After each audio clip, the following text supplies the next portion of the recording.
প্রাণী স্বাস্থ্য ও টিকাকরণ শিবির। উত্তর চব্বিশ পরগনা জেলার হিঙ্গলগঞ্জ ব্লকের প্রাণী সম্পদ বিকাশ সপ্তাহে 2023 উদযাপন হলো আজ।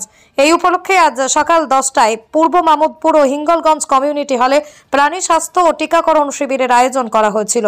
এদিনের এই শিবিরে উপস্থিত ছিলেন হিঙ্গলগঞ্জের BDO Debdas Ganguly, Tusharkanti Mondal, doctor Bireswar Purkait, veterinary officer Hingalganj Alok Mondal, Hingalganj panchayat প্রধান রূপা গুপ্তা, সুরজিৎ বর্মন, পরিতোষ বিশ্বাস সহ একাধিক বিশিষ্ট ব্যক্তিবর্গ। শুনুন বিস্তারিত।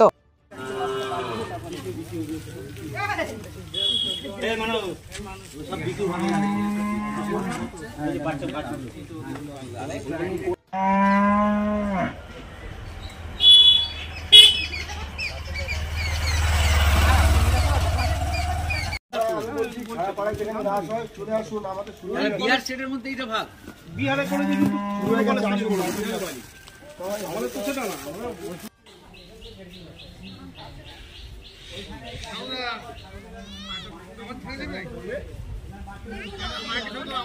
এটা হচ্ছে প্রাণী সম্পদ সপ্তাহ উদযাপন উপলক্ষে গত 19শে জানুয়ারি থেকে 25শে জানুয়ারি এই এক সপ্তাহ ধরে আমাদের এই সারা রাজ্য জুড়ে প্রাণী সম্পদ সপ্তাহ পালিত হচ্ছে।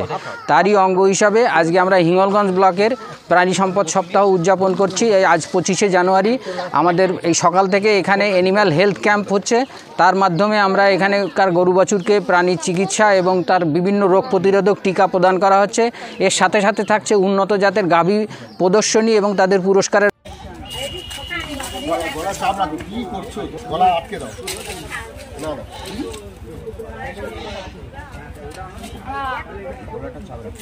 এগুলো হচ্ছে যে প্রাণী সম্পদ সপ্তাহ যেটা চলছে, এটা অ্যাকচুয়ালি মূল উদ্দেশ্য ছিল কেন বলবো, এই মূল উদ্দেশ্যই হচ্ছে সচেতনতা তৈরি করা।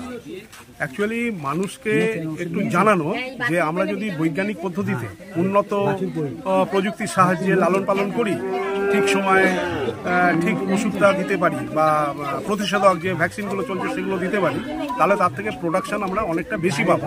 অ্যাকচুয়ালি আমরা কাজ করছি তো মানব সম্পদ উন্নয়নের জন্য, যদিও আমরা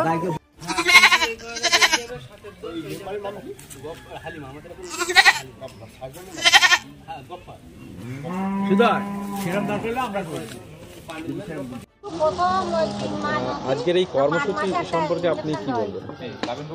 দেখুন, এটা তো আমাদের যে পশ্চিমবঙ্গ সরকারের সারা ওয়েস্টবেঙ্গল ব্যাপী একটা প্রোগ্রাম চলছে। এটা প্রাণী সম্পদের যে এক সপ্তাহ ধরে হচ্ছে, এটা 19 থেকে 25 তারিখ পর্যন্ত। আজকে তার লাস্ট ডেট।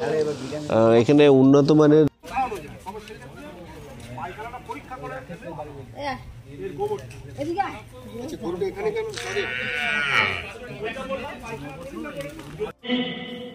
স্বাচ্ছন্দ্য আনা যায় আর্থিকভাবে। একটা সংকর জাতের গাভীর দুধ দিনে ন্যূনতম যদি ফ্লাশ দাও।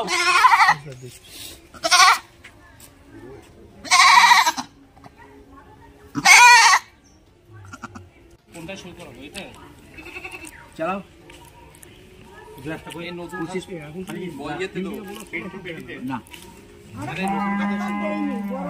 রক্ষার তাগিদে পালন করা হবে।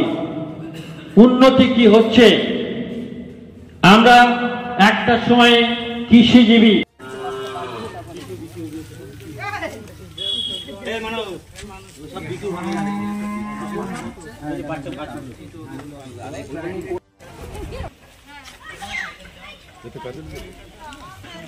কানে দুল পড়েনি কেন?